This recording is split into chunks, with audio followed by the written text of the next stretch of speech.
Je trouve que c'est d'une simplicité, c'est facile d'accès et très valorisant pour moi qui ne comprends pas grand-chose dans la vie et dans les cinémas un peu plus compliqués. Ça flatte mon intelligence et j'adore ça.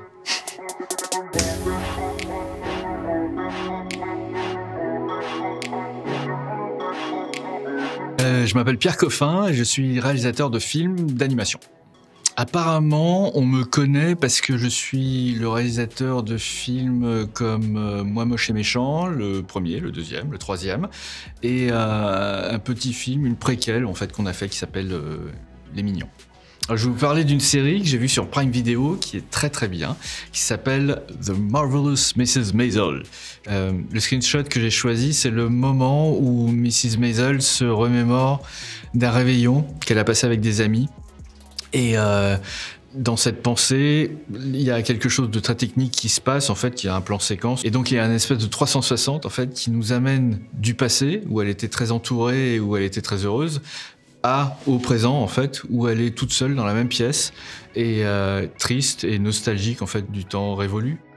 J'adore cette image, j'adore ce screenshot parce qu'elle évoque plein de choses, parce que déjà elle est super bien composée, elle est ce personnage habillé de noir en fait dans une image toute lumineuse, toute blanche mais froide. J'adore aussi le symbole en fait parce que la séquence commence avec elle entourée de plein de gens et se termine sur elle toute seule dans cette pièce vide et elle regarde ce tableau qui symbolise sans doute son mariage avec son mari et c'est le seul élément en fait qu'elle laisse dans cette pièce toute vide et j'adore le cadrage en fait parce qu'elle est toute seule perdue en plein milieu, mais alors vraiment plein milieu du cadre quoi. Si je devais décrire ce screenshot en un mot, solitude.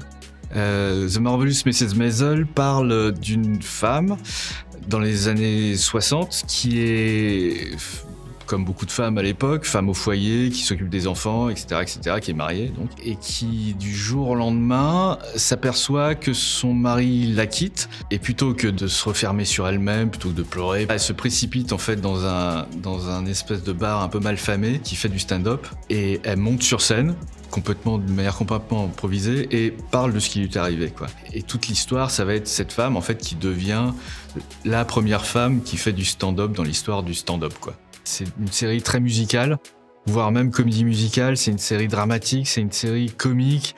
Donc le fait que ce soit tout en même temps en fait un objet rare et universel en même temps. À un niveau purement créatif en fait, tout ce qui est nourriture et presque de l'ordre de l'inconscient quoi. Je m'installe pas devant la télé en fait en me disant bon bah il faut que je travaille et en regardant des films quoi. Donc et puis je peux pas me dire ah bah tiens je vais regarder tel film ou telle série en me disant bah voilà ça va m'apporter ça que je vais pouvoir régurgiter en fait dans mes films. Ça se passe pas comme ça ou du moins ça se passe pas comme ça pour moi quoi. Moi je surfe en fait sur ce qu'on me conseille en fait hein. Donc là en l'occurrence pour The Marvelous Mrs. Maisel c'est ma monteuse Claire Dodgson en fait qui m'a conseillé en fait de regarder cette série. Donc après 1 an, 2 ans, 3 ans, je me suis dit bon, je vais peut-être finir par la regarder. Ce qui est génial et ce qui est très mauvais en fait aussi, vous nourrit créativement de manière un peu différente, mais vous nourrit de toute façon quoi.